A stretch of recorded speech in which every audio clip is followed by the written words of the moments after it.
Morning guys, beautiful sunny morning. It's 7 o'clock here in Bulgaria.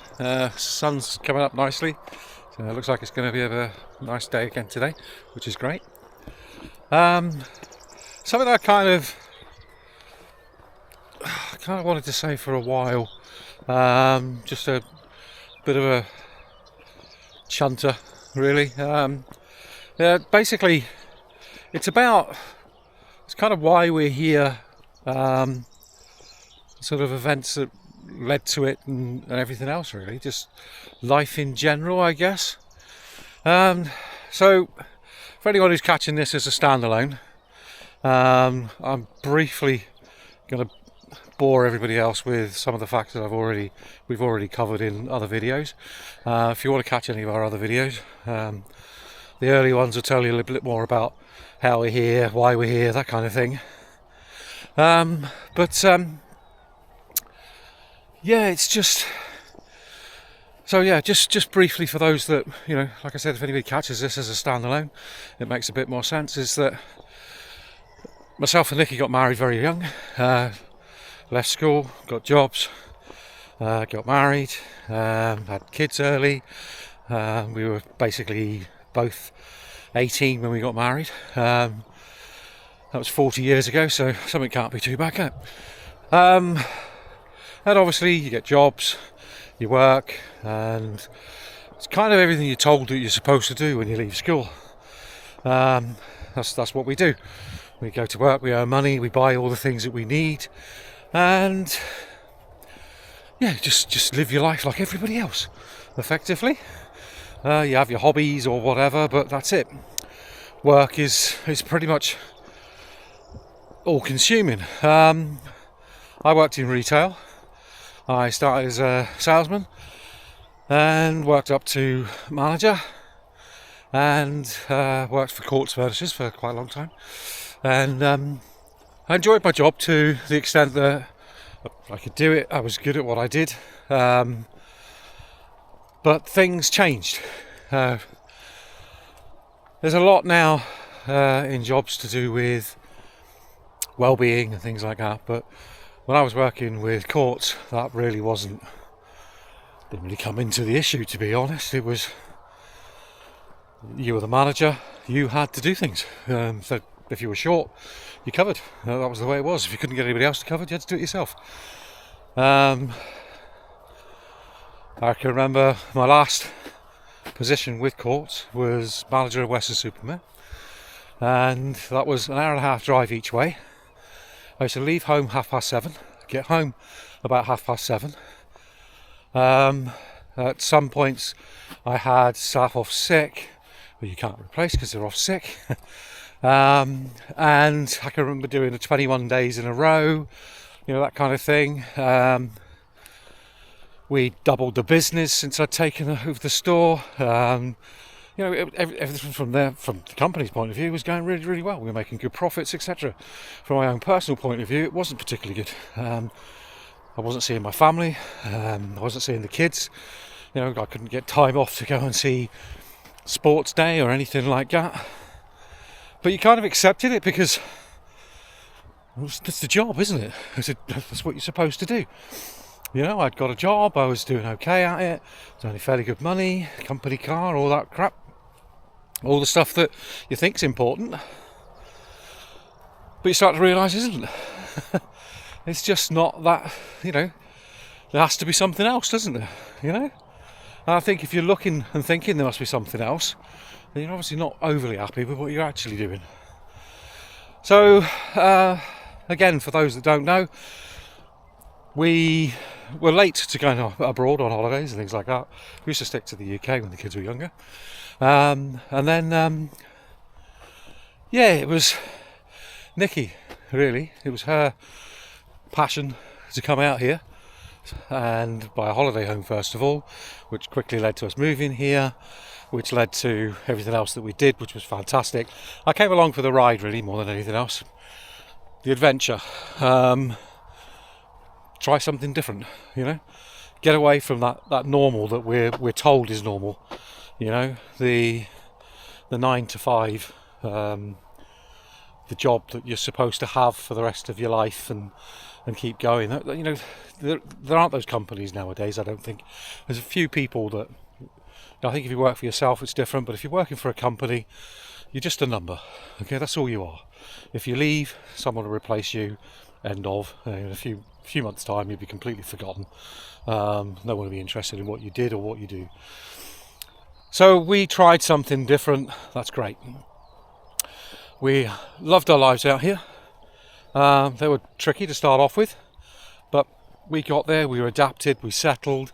It's a completely different way of life out here, and yeah, we were enjoying life. And then obviously Brexit happened, unsettled everything, as no one seemed to know what that meant for Brits abroad. There was no real decisions on it or anything really, was there?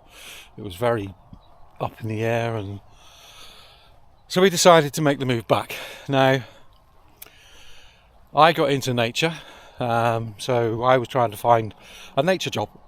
So I found one in Wales, had the interview, got the job. Now, there were early signs that I probably should have backed out and gone running and screaming when one staff member told me to do exactly that. And yeah, there were definitely early signs. They weren't ready for me when they said they would be ready. So I think because we'd made that decision, I desperately wanted to stay with nature. Obviously retail is what I'd known in the past. I decided that I would stick to that. I got on fine with the owners at the time, and yeah, see what happens, take it from there. So we made the big move. We came back. I was working with nature. It started off absolutely fine. Anyone who works with me knows what I'm like. If I think there's an easier way of doing something, I will say that I think there's an easier way of doing something. I'm not one to walk up to someone and go, well, this is crap, and not have a suggestion of how to make it any better. It's just not the way I work. If I think there's a better way, if they've tried it before and it hasn't worked, then fine. If that's the way it is, it is. Not my business as such to say it should be done any different. I just make suggestions and try and make things better, make life easier for everybody. So yeah, it started off fine. I was enjoying it, doing stuff I hadn't done before, flying birds for the public and things like that, talking about the British species as it was. I had to look into read a lot, learn a lot, that I didn't know beforehand, because whilst I was into nature, I was in Bulgaria, I didn't know that kind of thing. So I did that. I did the talks with the shows and things like that. But the environment was very quickly became something that changed me. And someone I'd worked with before had said this once to me, that he'd left somewhere because he didn't like the person that he'd become. And that's what had happened to me. I'd stopped enjoying it. I stopped being so happy. I was angry. At the drop, flick of a switch, I would just blow. And I couldn't really control it. And that meant that I did what I didn't really want to do. And I didn't go back to the UK in the first place to work in retail, but nature jobs are few and far between. So it took a long time for me to actually make that move. I'd decided a good year before I actually left. We'd had some friends over from Bulgaria. They'd visited where I was working and asked me about it, and I said, I'm leaving. I can't keep doing this. But like I said, it was probably a good year before I actually got the courage to say, look, I'm going to have to give up on nature, on my dream from that point of view, and go back to what I knew, which was retail. At that point, I got a job with the British Art Foundation, and like I said, not what I wanted to do. Didn't want to go back into retail. I was assistant manager. I definitely didn't want to go back into retail management. I didn't want that extra stress and extra pressure. I just wanted to go back and find happy Darren. Find the guy that I was. And Heart Foundation are a really, really good company to work for from that point of view. Well-being is extremely important to them. Your work-life balance is exceptionally good. Holidays, things like that, it's all there. They're very, very good for you. They're good towards their volunteers. And yeah, that's what I did. So I was back working in retail. Again, not the ideal for me, but I started having fun again. I stopped getting angry. I got back to where I was before the previous job. But there was always that little part of me that wanted to come back here. And Nikki wasn't quite so. She was a bit more settled than I was in the end. Her job was nice and everything was going okay like that.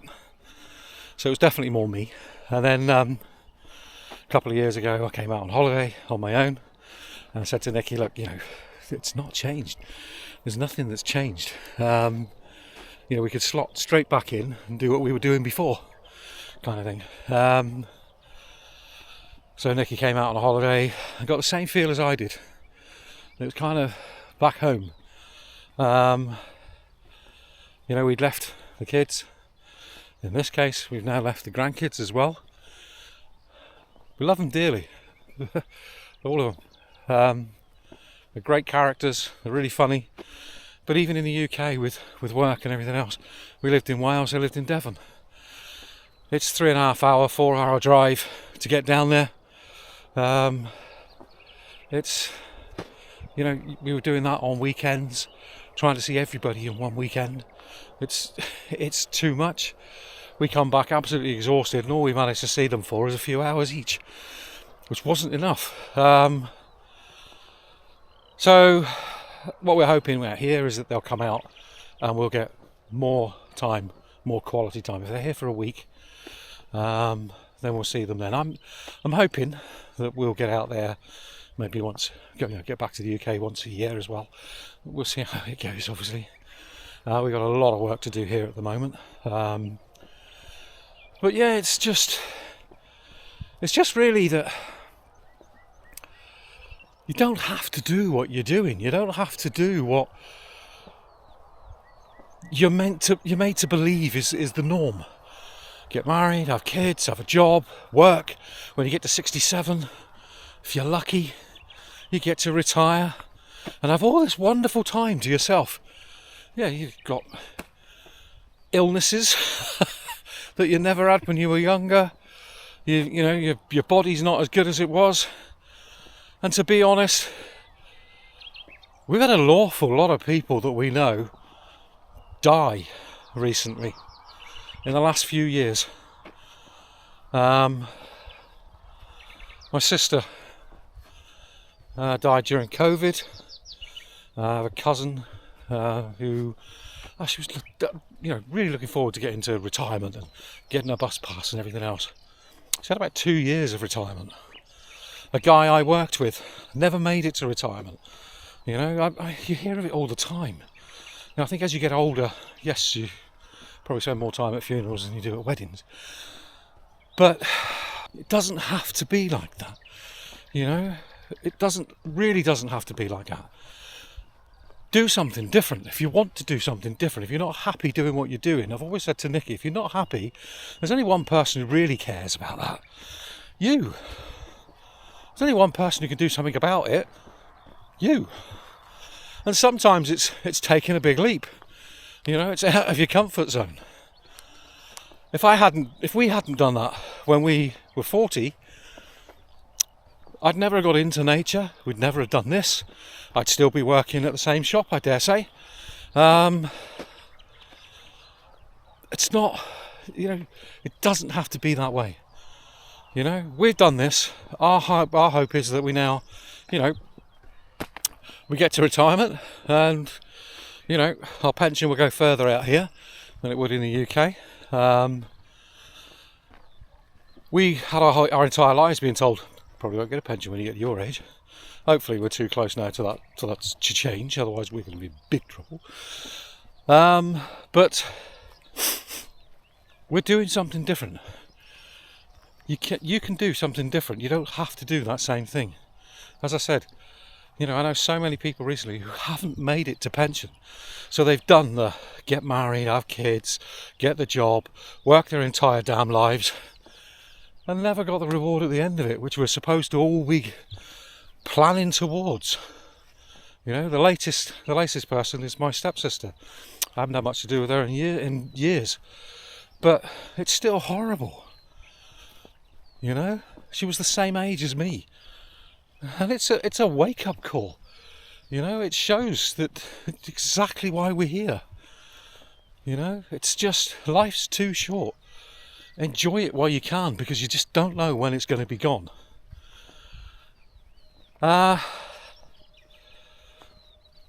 Yeah, guys, enjoy your life. Do what makes you happy. Money isn't everything. It definitely isn't everything. That work-life balance, I think a lot of people found during COVID, is more important than we all thought.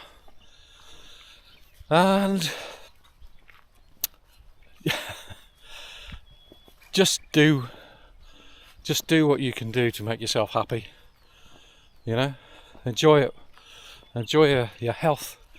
Do whatever it is that you want to do. Keep smiling. And there's definitely more to life if you want it out there. Definitely. Change that job. Change where you live. Change the situation if you're not happy with it. If you are, brilliant. That's what it should all be about. All of us being happy, you know, getting on with our lives, being nice to people. It's not difficult. It really isn't difficult. Yeah, we've done it. You can do it. On that note, thanks for listening. Thanks for listening to me chunter on. And wherever you are, whatever you're doing, I hope you have a brilliant day and keep smiling. Bye for now. I must do this ages ago. Morning, Nina. Have a great day at college and keep smiling. Bye.